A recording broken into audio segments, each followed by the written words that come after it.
Friends, हम आज history के लेक्चर की सीरीज़ में इंडस वैली सिविलाइजेशन या हड़प्पन सभ्यता के जो महत्वपूर्ण स्थल हैं उनके बारे में डिस्कशन करेंगे। महत्वपूर्ण स्थलों के साथ उनके कुछ महत्वपूर्ण तथ्य हैं कि भाई इन फैक्ट्स को आपको याद करना जरूरी है, क्योंकि आपके फ्यूचर एग्जामिनेशन में आपके बहुत काम आएंगे। तो वो वाले करते हैं, हम एक एक करके एक एक पॉइंट को ध्यान से समझेंगे।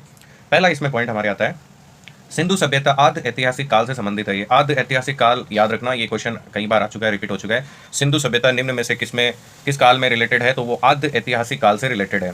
चार्ल्स मैसन ने सर्वप्रथम 1826 में हड़प्पा के टीले की जानकारी दी थी। ये भी याद रखना आपको, चार्ल्स मैसन ने सबसे पहले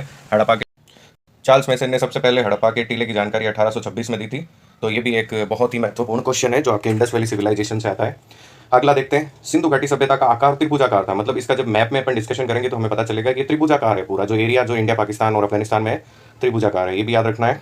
उसके बाद में सिंधु सभ्यता का सबसे बड़ा पूरा स्थल गन्नेरी वाला है। इसका सबसे बड़ा पूरा स्थल यही प्राप्त हुआ है। और भारत में सबसे बड़ा है वो है राखी गढ़ी भी बहुत बड़ा है, और एक बनवाली बहुत बड़ा है जो पाकिस्तान के पंजाब प्रांत की हकरा नदी के तट पर है। तो ये हकरा नदी है, उसके तट पे है गनवेरी वाला। सिंधु सभ्यता के सर्वाधिक पूरा स्थल सरस्वती घाटी में मिले। सिंधु सभ्यता के जितने भी पूरा स्थल मिले उनमें से ज़्यादातर पूरा स्थल अपने को सरस्वती घाटी में मिले हैं। देखते हैं, और ये भी एक फैक्ट है बहुत ही शानदार। उसके बाद में हड़प्पा से प्राप्त कब्रिस्तान से कुल 37 कब्रें प्राप्त हुई है। इसे R37 के नाम से भी जाना जाता है, यानी 37 कब्रें प्राप्त हुई और इसे R37 के नाम से भी जाना जाता है। मोहनजोदड़ो से अभी तक कोई कब्रिस्तान नहीं मिला है, मतलब मोहनजोदड़ो से एक भी कब्रिस्तान नहीं मिला, बल्कि हड़प्पा से 37 कब्रें हमें प्राप्त हुई है। हड़प्पा में 18 वर्गाकार चबूतरे प्राप्त हुए हैं जिनके मध्य गड्ढे हैं। इन गड्ढों में जले हुए गेहूं और जौ के प्रमाण भी मिले हैं। मतलब हड़प्पा में 18 वर्गाकार गड्ढे चबूतरे मिले हैं, इनके पास गड्ढे हैं, गड्ढे में जले हुए जौ और गेहूं के प्रमाण मिले हैं।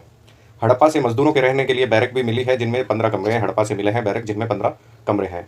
लोथल में मकानों के दरवाजे मुख्य सड़क पर खुलते थे। लोथल में जो दरवाजे हैं वो मुख्य सड़क पर खुलते थे, ये भी इसकी एक विशेषता है। तो इंपॉर्टेंट फैक्ट्स में आगे है, धोलावीरा एक ऐसा नगर था जो अन्य नगरों से भिन्न योजना से बसाया गया था। मतलब अन्य नगरों से थोड़ा भिन्न था ये धोलावीरा। यहाँ पानी के संचयन वगैरह मतलब वो घरों के साथ ही पानी के संचयन की व्यवस्था थी।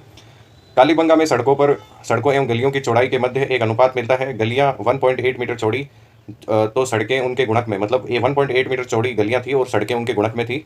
मतलब 1.8 का ही अगर ऐसे है तो एक चौड़ी सड़क होगी, वो 2 से मल्टीप्लाई कर दे तो हो जाएगी 3.6 के समथिंग। तो 3.6 के समथिंग ऐसी, मतलब इसी के गुणक में थी। कालीबंगा से पूर्व सैंधव संस्कृति के प्रमाण मिले हैं।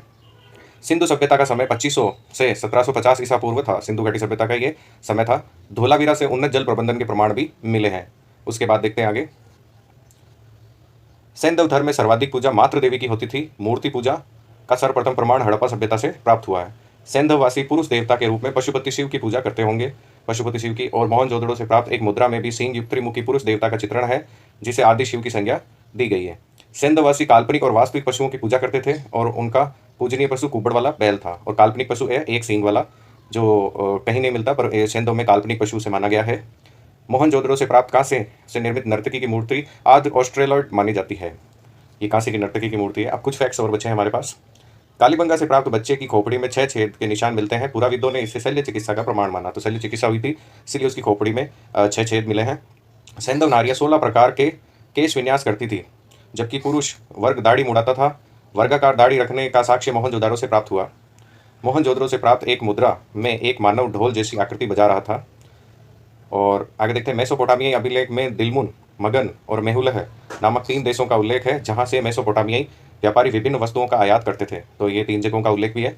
दिलमुन व्यापार में बिचौलिए की भूमिका अदा करता था। हड़प्पा, आमरी, कोडदीजी, कालीबंगा एवं बनवाली से सिंधु सभ्यता के नीचे पूर्व सैंधव संस्कृतियों के प्रमाण मिले हैं। सैंधववासी विश्व में कपास के प्रथम उत्पादक थे, इसीलिए यूनानियों ने कपास का नाम सेंडोन रखा, अर्थात सैंधववासियों की उपज सेंडोन रखा था। ये बहुत ही महत्वपूर्ण क्वेश्चन है। कालीबंगा से मर्ण पट्टिका का उत्कीर्ण सींग युक्त देवता की आकृति प्राप्त हुई है। इसी प्रकार ये कुछ महत्वपूर्ण तथ्य थे जो आपकी नॉलेज को इंप्रूव करेंगे अबाउट इंडस वैली सिविलाइजेशन। ठीक है।